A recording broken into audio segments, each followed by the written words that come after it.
Okay, so very good evening dear all. कैसे हैं आप लोग? हम लोग चैप्टर्स पढ़ रहे थे S block element. S block elements में फर्स्ट ग्रुप अल्कली मेटल पढ़ रहे थे, जिसमें अल्कली मेटल की physical properties and beyond this lecture 6 तक अपलोडेड है, जिसमें 4 से 5 केमिकल प्रॉपर्टीज़ भी पढ़ लिया गया है। आज हम लोग पढ़ रहे हैं chemical properties of alkali matter in ammonia, or that is ammonia solution of alkali metal or solution in liquid ammonia। कैसे भी आप बोलिए, एक ही मतलब है कि जब first group alkali metal lithium, sodium, potassium, rubidium को, सीजियम को हम अमोनिया के साथ रिएक्ट करेंगे तो जो सॉल्यूशन प्रिपेयर होता है दैट इज़ अमोनिएटेड सॉल्यूशन। तो उसके बारे में हम लोग पढ़ेंगे और ये काफ़ी इम्पोर्टेंट टॉपिक है। यहाँ से क्वेश्चंस नीट और जेई में काफ़ी अच्छे बनते हैं। केमिकल प्रॉपर्टीज़ में यही एक इम्पोर्टेंट टॉपिक बनता है अल्कली मेटल के साथ। सो टॉपिक का नाम है ammonia solution of alkali metal. What I say, ammonia solution of alkali metal. इसका मतलब अल्कली मेटल को जब अमोनिया के सॉल्यूशन में डाला जाता है तो क्या होगा? क्या सोडामाइड बनेगा या अमाइड बनेगा, मेटल अमाइड बनेगा या कुछ और बनेगा, ऐसा हमें कंसर्न देखना है। सो ये जो हेडिंग है वो तो मतलब समझ ही आ रहा है कि आपने एक बीकर में अमोनिया भर रखा है, दैट इज़ कॉल्ड अमोनिया, और इसमें फर्स्ट ग्रुप के metal like lithium, sodium, potassium, rubidium और सीजियम आप इसमें डालोगे तो जो सॉल्यूशन तैयार होगा उसको पढ़ते हैं ammonia solution of alkali metal. तो अब ये क्या है, इसका मतलब ये पढ़ लेते हैं, बड़ा इजी है। पहला पॉइंट तो ये है वेरी इंपॉर्टेंट कि जब भी हम अल्कली मेटल्स की रिएक्शन अमोनिया से कराते हैं in presence of any impurities or any catalyst such as Fe2O3, alkali metal react with ammonia and will give metal amide। तो जैसी बाकी सारी रिएक्शंस होती हैं वैसी ही ये रिएक्शन होगी। तो ज़रा इसका मतलब समझें कि जब भी हमने अल्कली मेटल्स को सोडियम अमाइड्स क्या बोलते अमोनिया से रिएक्शन कराया, बट कोई ना कोई कैटलिस्ट लिया गया हो या कोई इम्प्योरिटीज़ प्रेजेंट हो जो एज अ कैटलिस्ट काम करे, जो कि रिएक्शन की स्पीड बढ़ा दे, तो हमें जो प्रोडक्ट मिलेगा उसमें मेटल अमाइड प्रोडक्ट मिलेगा। इसका मतलब metal, first group metal lithium, sodium, potassium, rubidium और सीजियम ये अमोनिया से रिएक्ट करके अपना अमाइड प्रोडक्ट बना देंगे with release of hydrogen gas. Very important point of difference है यहाँ पे। अगला पॉइंट जब शेयर करेंगे तो आपको बड़े जल्दी समझ आएगा। सो लेट्स आई एक्सप्लेन कि जो मेटल है वो कुछ भी हो सकता है, लिथियम, सोडियम, पोटेशियम, रुबिडियम और सीजियम। इसमें ये सारे ही फर्स्ट ग्रुप के मेटल हैं। इनको हम लोग अल्कली मेटल पढ़ते हैं या ग्रुप 1 या फर्स्ट ग्रुप के मेटल पढ़ते हैं। जब ये रिएक्ट अमोनिया से करेंगे, लिक्विड अमोनिया से, तो ये अमोनिया ब्रेक हो जाता है NH2- और H+। तो मेटल भी क्या करते हैं, मेटल अपने आप ऑक्सीडाइज्ड होते हैं मेटल प्लस में और एक इलेक्ट्रॉन निकाल देगा। तो जो मेटल प्लस है वो NH2- को लेके मेटल अमाइड में कन्वर्ट हो गया। और देखिए हुआ भी यही है, मेटल प्लस में जैसे ही कन्वर्ट होगा ये NH2 से जुड़ के मेटल अमाइड बना देगा, और जो एक इलेक्ट्रॉन था मेटल जो ऑक्सीडाइज्ड हुआ और ये इलेक्ट्रॉन दिया, इस इलेक्ट्रॉन को हाइड्रोजन जो प्लस है वो एक इलेक्ट्रॉन को गेन करके H न्यूट्रल बनेगा। और एक्चुअली अगर आप दो मॉलिक्यूल्स ले लें तो ये रिएक्शन बैलेंस्ड हो जाएगी। तो ऐसे 2 H+ होंगे, 2 इलेक्ट्रॉन रिलीज होंगे, ये दोनों इलेक्ट्रॉन एक एक H को देंगे तो ये HH रेडिकल बनेगा।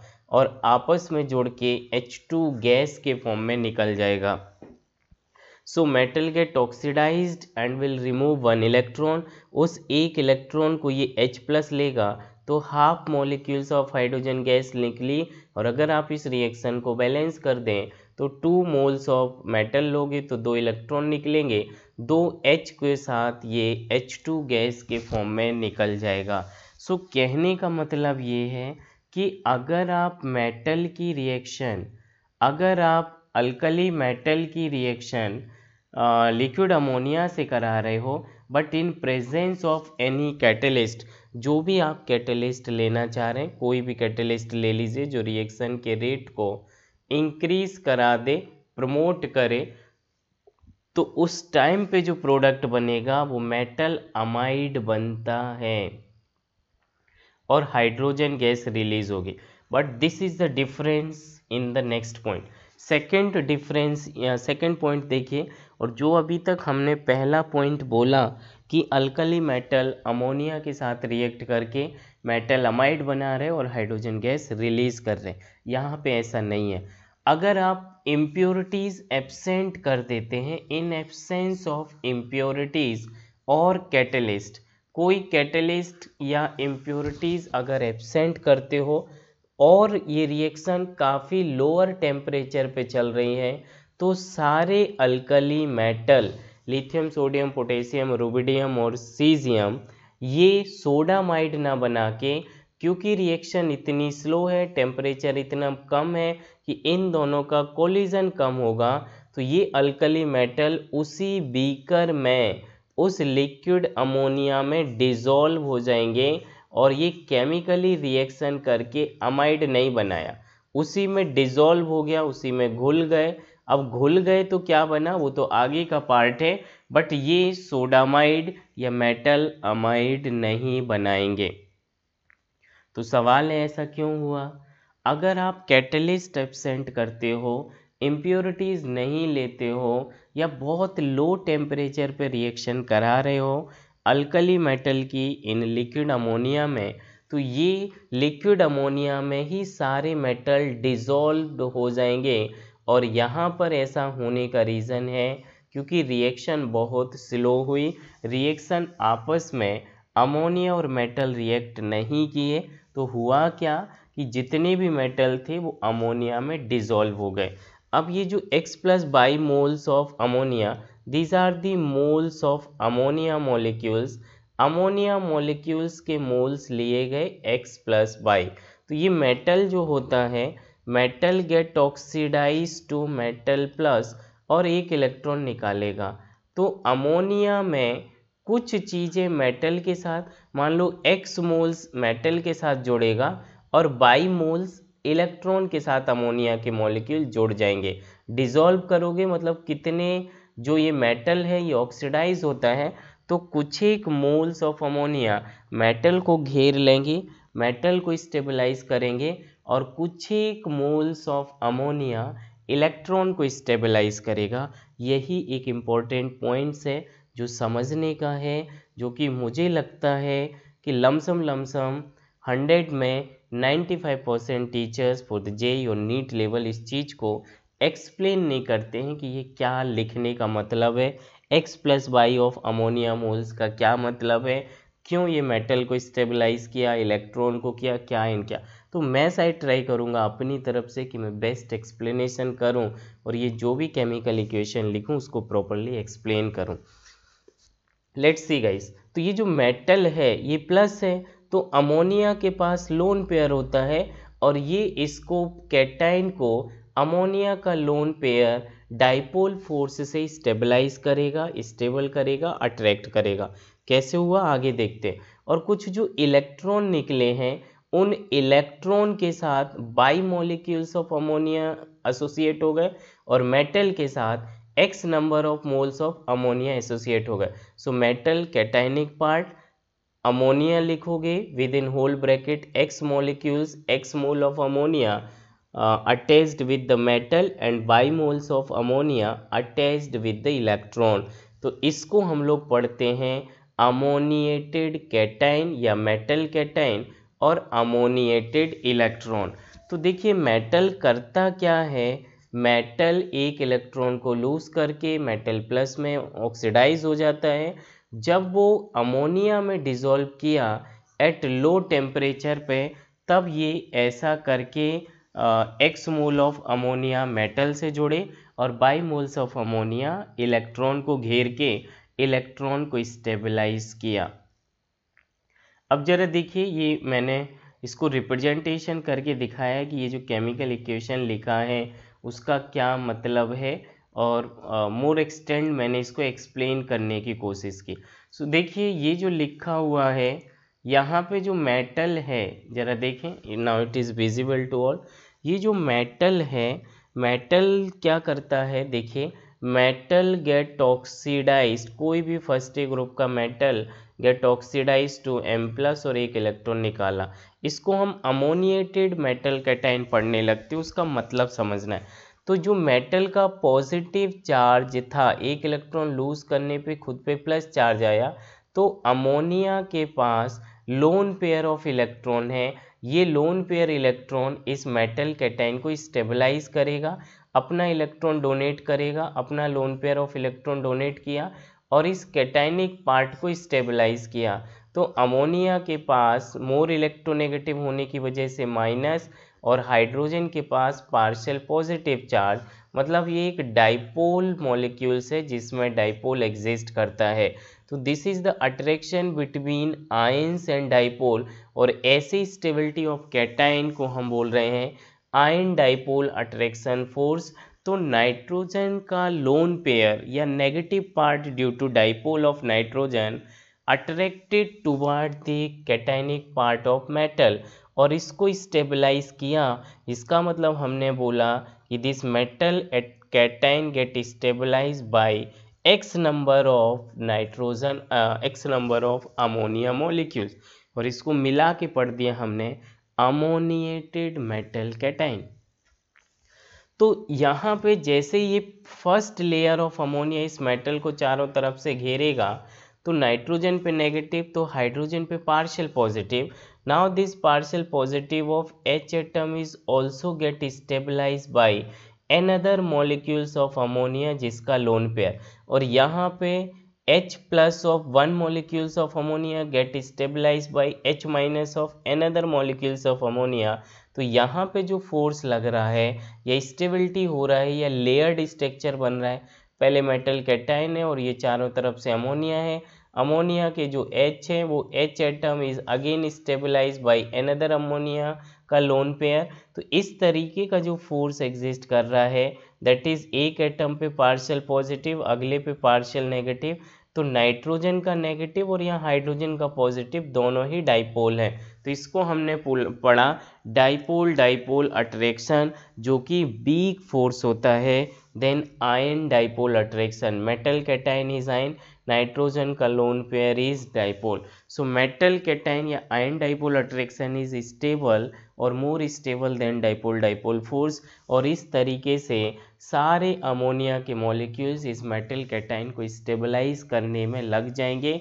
और क्योंकि रिएक्शन इतनी स्लो है कि मेटल ने अपने आप को समर्पित कर दिया है, उसी अमोनिया में डिसॉल्व हो गया। अब जो भी करना है अमोनिया ही उसके साथ करेगा।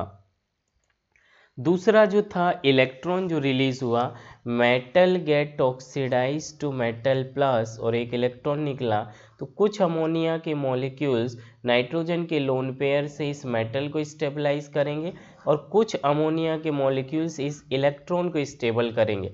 तो इलेक्ट्रॉन के पास इस बार नेगेटिव चार्ज है, तो नाइट्रोजन अमोनिया में नाइट्रोजन पे पार्शियल नेगेटिव है तो हाइड्रोजन पे पार्शियल पॉजिटिव आएगा और ये डाइपोल क्रिएट हुआ। So by molecules of ammonia के H atom get attracted towards the electron, and now it is the stability of negative charge electron and dipole. So again it is a dipole ion attraction, और इसमें Y number of ammonia molecules, तो ammonia का H+ get busy to stabilize the electron.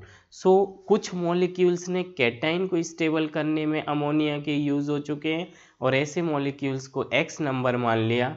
तो कुछ molecules of ammonia by molecules जो use हो रहे हैं अमोनिया के, वो क्या बोलते इलेक्ट्रॉन को स्टेबल करने में लग चुके हैं।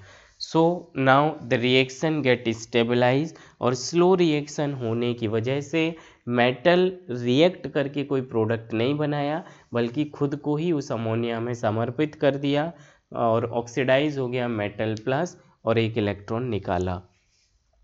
तो इसी वर्ड्स को, इसी चीज़ को मैंने शब्दों में लिखा है। H प्लस ये positive charge of hydrogen atom get attracted toward the electron.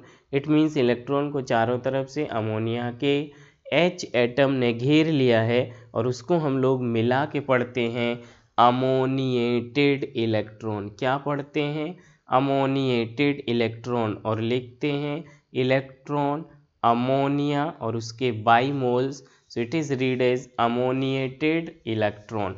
Ammonia के कुछ मॉलिक्यूल्स या मोल्स मेटल कैटाइन के साथ एसोसिएटेड हो जाते हैं, और उसको हम लोग पढ़ते हैं M plus NH3 number of molecules of ammonia, ammoniated metal cation. So metal cation and electron दोनों को ही स्टेबल किया अमोनिया ने, इजंट। इसी चीज़ को मैंने हिंदी में लिखा जो अभी तक बोला था, एक बार रीड कर देता हूँ। बाकी कुछ मोल्स ऑफ अमोनिया यूज्ड हो जाएंगे, इलेक्ट्रॉन के साथ एसोसिएटेड होंगे, और उसको हम लोग पढ़ते हैं अमोनिएटेड इलेक्ट्रॉन। अब देखिए, इस चीज़ को मैंने एक ही लाइन में एक्सप्लेन करने की कोशिश की कि केमिकल रिएक्शन में मेटल के साथ क्या हुआ। एक्चुअली हमने एक बीकर लिया, और इस बीकर में अमोनिया पहले से भरा हुआ है। तो इस अमोनिया में जैसे हमने मेटल डाले, तो ये मेटल के साथ क्या करेगा अमोनिया, ये एक्सप्लेन किया। ये एक मेटल है, तो मेटल क्या करते हैं, उसकी आउटर मोस्ट वैलेंस सेल में इलेक्ट्रॉन होते हैं, और इलेक्ट्रॉन नेगेटिव चार्ज होता है। जैसे ये इलेक्ट्रॉन को निकाल देगा, तो खुद पे पॉजिटिव चार्ज आ जाएगा, और मेटल पे पॉजिटिव चार्ज आना, तो ये मेटल का positive part get stabilise by the lone pair of ammonia molecules. ऐसे कई सारे अमोनिया के मॉलिक्यूल्स होंगे जो कैटायनिक पार्ट को स्टेबल करेंगे। तो बाकी जो इलेक्ट्रॉन निकले हैं मेटल से, उन इलेक्ट्रॉन पार्ट को अमोनिया का जो हाइड्रोजन एटम है जिस पे पॉजिटिव चार्ज है, तो इसी को ये लिखा कि कुछ मॉलिक्यूल्स ऑफ अमोनिया इलेक्ट्रॉन के साथ एसोसिएटेड हो गए, और कुछ molecules of ammonia cationic part of metal के साथ एसोसिएटेड हो गए। इसी चीज़ को फिर हम लोग ऐसे लिखते हैं, अमोनिया मेटल के साथ तो पढ़ेंगे अमोनिएटेड मेटल कैटाइन, और अमोनिया इलेक्ट्रॉन के साथ तो पढ़ेंगे अमोनिएटेड इलेक्ट्रॉन। मुझे लग रहा बड़े अच्छे तरीके से मैंने एक्सप्लेन किया, एंड काफ़ी क्लियर चीज़ों में बोला, तो आपको समझ आ गया होगा। सवाल ये है कि पहले तो आप ऐसा लिख रहे थे कि मेटल रिएक्ट विथ अमोनिया, और अमोनिया टूट जाता है NH2 माइनस में और H प्लस में, तो ये मेटल प्लस है, इसके साथ जोड़ा और बना दिया मेटल अमाइड, और half molecules of hydrogen gas निकाल दिया। तो इस बार ऐसा क्यों नहीं हुआ कि मेटल अमोनिया से रिएक्ट करके मेटल अमाइड में कन्वर्ट हो जाए? तो बड़ा क्लियर इसका आंसर मैंने आपको बोल दिया है कि मेटल अमाइड कब बनेगा, जब कोई कैटलिस्ट लोगे, रिएक्शन को अमोनिया के बीकर में डिसॉल्व होने के लिए टाइम ही नहीं दिया गया, दोनों प्लस माइनस आए और रिएक्ट कर गए, मेटल प्लस और अमाइड माइनस, और रिएक्ट कर गए, मेटल अमाइड बना। लेकिन जब रिएक्शन इतनी स्लो है, कोई कैटलिस्ट नहीं है, टेम्परेचर इतना कम है कि मेटल का इस अमाइड के अमोनिया के साथ रिएक्शन होने के चांसेस ही नहीं है, ये इतना स्लो है कि आके इसी को समर्पित कर दे, अपने आप को मेटल मरा हुआ घोषित करे कि मैं कुछ नहीं कर सकता, जो आपको मेरे साथ करना है करिए। ऐसे केस में रिएक्शन स्लो होने पर ये मेटल को अमोनिया चारों तरफ से घेर लेगा, और ऐसे केस को हम लोग पढ़ते हैं ammoniated metal cations and ammoniated metals, ammoniated electron. तो अगर एब्सेंस ऑफ कैटलिस्ट और इम्प्योरिटीज़ है तो रिएक्शन स्लो होगी, तो ऐसे रिएक्शन में मेटल जाके डिसॉल्व हो जाएंगे, मेटल अमाइड नहीं बनेगा। I think it is clear to one and all. Now will see the properties of ammonia solution of alkali metal.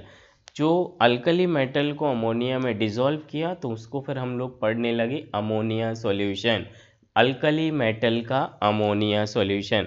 Metal amide नहीं पढ़ेंगे, क्या पढ़ेंगे? Ammonia solution of alkali metal. Very first point, और यहाँ से सवाल बनता है, तो जब भी हम dilute solution of alkali metal with ammonia लेते हैं, डाइल्यूट सॉल्यूशन मतलब कि अल्कली मेटल को हमने कम लिए हैं, इसके मोल्स कम लिए हैं और अमोनिया को एक्सेस में लिया है, तो ऐसे केस में ये कम है, मतलब ये डाइल्यूट क्वांटिटी में है। तो जैसे ही आप अमोनिया में अल्कली मेटल को डिसॉल्व करोगे डाइल्यूट कंडीशन में, तो आपको ब्लू कलर मिलता है। अमोनिया के सॉल्यूशन का पहले से कोई कलर नहीं था। अगर ये मिलियंस मॉलिक्यूल्स लिए और इसमें लाखों मॉलिक्यूल्स मेटल के डाले हुए हैं, तो यहाँ पर ये आपस में इसमें डिसॉल्व हो जाएंगे और ब्लू कलर अपीयरेंस होगा। इस पे सवाल बनता है, so dilute solution of alkali metal with ammonia या ammonia solution of alkali metals in dilute conditions are blue in colour. मैंने कलर ब्लू किया है ताकि रीड करते टाइम कलर ही आपकी आंखों में, दिमाग में छप जाए, स्टिक कर जाए, परमानेंट पेंटेड हो जाए, ताकि आप एग्ज़ाम तक उसे सही कर पाए। Next is again the important properties of alkali metal. Dilute metal ammonia solution of alkali metals are paramagnetic in nature.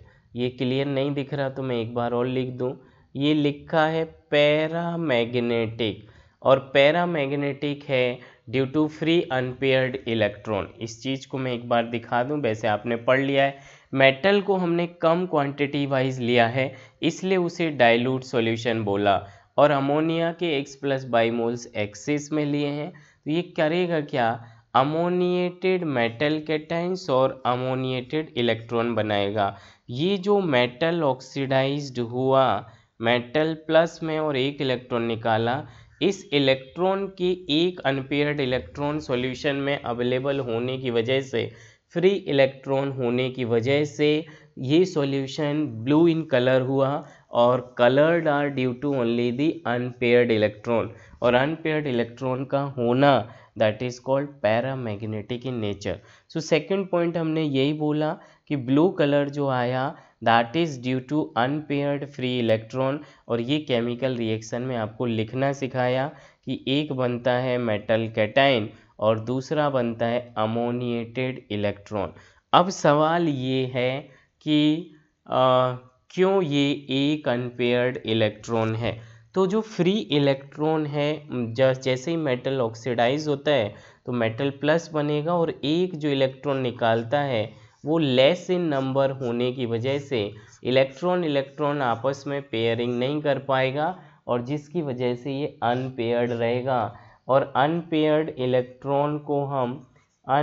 Electron होने की वजह से सॉल्यूशन को पैरामैग्नेटिक बोलेंगे, पैरामैग्नेटिक नेचर का रहेगा, और उसकी वजह से ब्लू कलर अपीयरेंस होगा। क्या ये वर्ड समझे हो? तो मिलियंस मॉलिक्यूल्स ऑफ अमोनिया लिया और मान लो 100 मेटल लिए, तो इससे जो निकलने वाले एक इलेक्ट्रॉन है, मेटल कैटाइन बनेगा और इलेक्ट्रॉन बनेगा, उन इलेक्ट्रॉन को चारों तरफ से अमोनिया घेर जाएगा। जैसे ही अमोनिया घेर गया तो ये एक एक इलेक्ट्रॉन आपस में टाइम ही नहीं मिला कि ये पेयर्ड हो जाएं और डायमैग्नेटिक में कन्वर्ट हो जाएं। सो डाइल्यूट कंडीशन में ही केवल ये अल्कली मेटल या ammonia solution of alkali metal paramagnetic और कलर्ड है, कॉन्सेंट्रेटेड लेते टाइम ये डायमैग्नेटिक हो जाते हैं। So paramagnetic nature is observed when metals are less in number और dilute quantity. So metal ammonia solution are good conductor of electricity, और good conductor of electricity होने का रीज़न ही यही है क्योंकि इसमें अमोनिएटेड कैटाइन भी अवेलेबल है और अमोनिएटेड इलेक्ट्रॉन भी है। सो दो चार्ज स्पीसीज होने की वजह से ये इलेक्ट्रिसिटी को कंडक्ट करता है। आप मेटल को अमोनिया के साथ रिएक्शन कराओगे X plus by moles of ammonia, तो यहाँ पे जो आपको मिलेगा metal cation X moles of ammonia, और कैटाइन मतलब पॉजिटिव चार्ज स्पीसीज जो कि इलेक्ट्रिसिटी कंडक्ट करेगा, और बाई मॉलिक्यूल्स ऑफ इलेक्ट्रॉन या ammoniated electron. So this both the species are responsible for electricity conduction और mobility of the charge ions. एक electron है आइंस की तरह और दूसरा कैटाइंस है, तो दो चार्ज स्पीसीज अवेलेबल होने की वजह से ये इलेक्ट्रिसिटी को कंडक्ट करता है। नाउ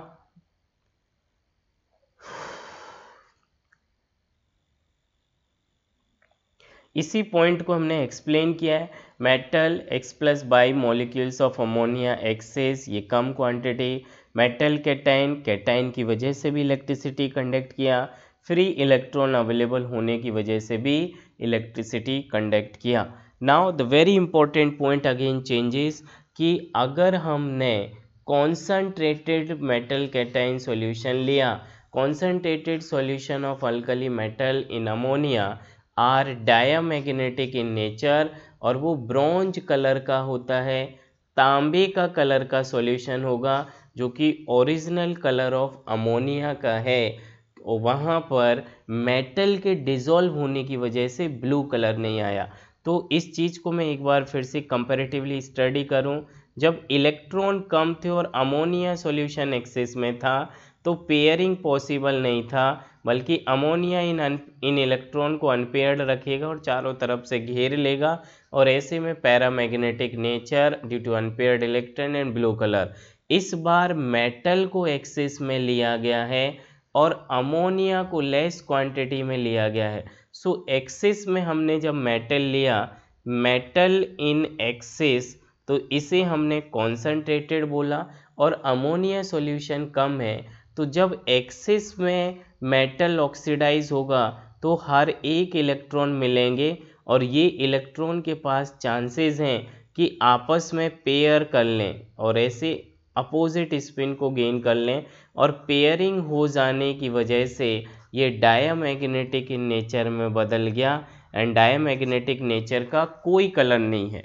जो अमोनिया का कलर है तो वो तो ओरिजिनल कलर रह गई, and that is bronze colour. There is no colour appearance due to alkali metal when dissolve in ammonia, but alkali metal excess में लिया गया हो।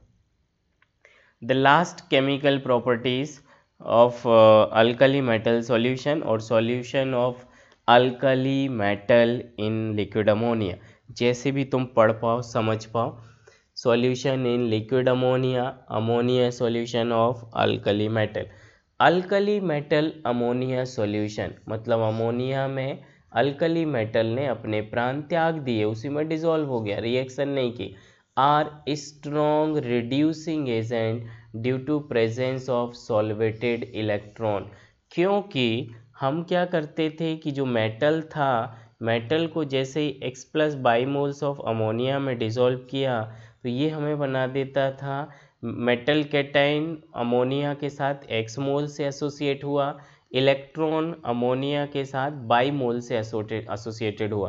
तो ये देखिए जो इलेक्ट्रॉन था, ये इलेक्ट्रॉन होने की वजह से मेटल ने खुद को ऑक्सीडाइज किया और एक इलेक्ट्रॉन निकाला, तो metal as a reducing agent काम कर रहा है, क्योंकि दूसरे को एक इलेक्ट्रॉन चिपका दे रहा है। दूसरे को इलेक्ट्रॉन चिपकाना, दूसरे के साथ जैसा बिहेवियर करोगे वैसे ही आपका नामकरण हो जाएगा। So alkali metal solution of ammonia behave as a strong reducing agent, क्योंकि मेटल ने तुरंत अपने आप को ऑक्सीडाइज किया, एक इलेक्ट्रॉन निकाला, और ये इलेक्ट्रॉन दूसरे को ऑक्सीडाइज करेगा, दूसरे को रिड्यूस करेगा, और दूसरे को रिड्यूस किया तो ये करने वाला काम या इलेक्ट्रॉन देने वाला मेटल था, तो मेटल का नाम है रिड्यूसिंग एजेंट। सो देखिए बस वही लिखा है एक एग्जांपल्स के साथ। यहाँ जो ऑक्सीजन था इसको जैसे ही हम लिक्विड अमोनिया में डालेंगे, इस बीकर में डालेंगे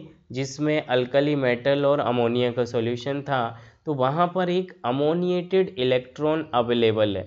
उस इलेक्ट्रॉन को ये ऑक्सीजन गेन करके, पहले भी इस पे पैरामैग्नेटिक नेचर है क्योंकि एक अनपेयर्ड इलेक्ट्रॉन होता है O2 में, और एक और इलेक्ट्रॉन गेन किया तो ये 17 इलेक्ट्रॉन हो गए। अभी भी एक अनपेयर्ड इलेक्ट्रॉन है, मतलब पैरामैग्नेटिक है। ये O2 1 माइनस फिर से एक अमोनिएटेड इलेक्ट्रॉन को लेके अपने आप को परऑक्साइड में बदल लेगा, और नाउ परऑक्साइड्स आर डायामैग्नेटिक। तो कहने का मतलब ये है कि alkali metal like lithium, sodium, potassium, rubidium, caesium, इनको अगर आप X+ by moles of ammonia, एक बीकर लिया उसमें X+ by moles of ammonia भरा है, उसी में ये अल्कली मेटल डाल दिए, तो इस सॉल्यूशन को पढ़ेंगे अल्कली क्या पढ़ते हैं, ammonia solution of alkali metal. ये जो ammonia solution of alkali metal है, इसी में आप ऑक्सीजन डालिए। जैसे ही आप ऑक्सीजन डालोगे तो ये जो ऑक्सीजन है, ये जो O2 है, पहले एक अमोनिएटेड इलेक्ट्रॉन को गेन करके O2 1 माइनस में कन्वर्ट हो जाएगा। So this is called oxide. Now change to super oxide, और फर्दर एक और अमोनिएटेड इलेक्ट्रॉन को गेन करके AMM is ammoniated electron, O2 2 minus peroxide में चेंज हो जाएगा। बस वही लिखा, तो ये कन्वर्ट हो गया मेटल परऑक्साइड, और अमोनिएटेड कैटाइन अलग निकल गया। सो कहने का मतलब ये है कि they are behave as reducing agent, क्योंकि ये दूसरे को इलेक्ट्रॉन चिपका देंगे। तो हमने ऑक्साइड डाला था बट प्रोडक्ट हमको परऑक्साइड मिला, M2O2। So these are the different 5 chemical properties of alkali metal।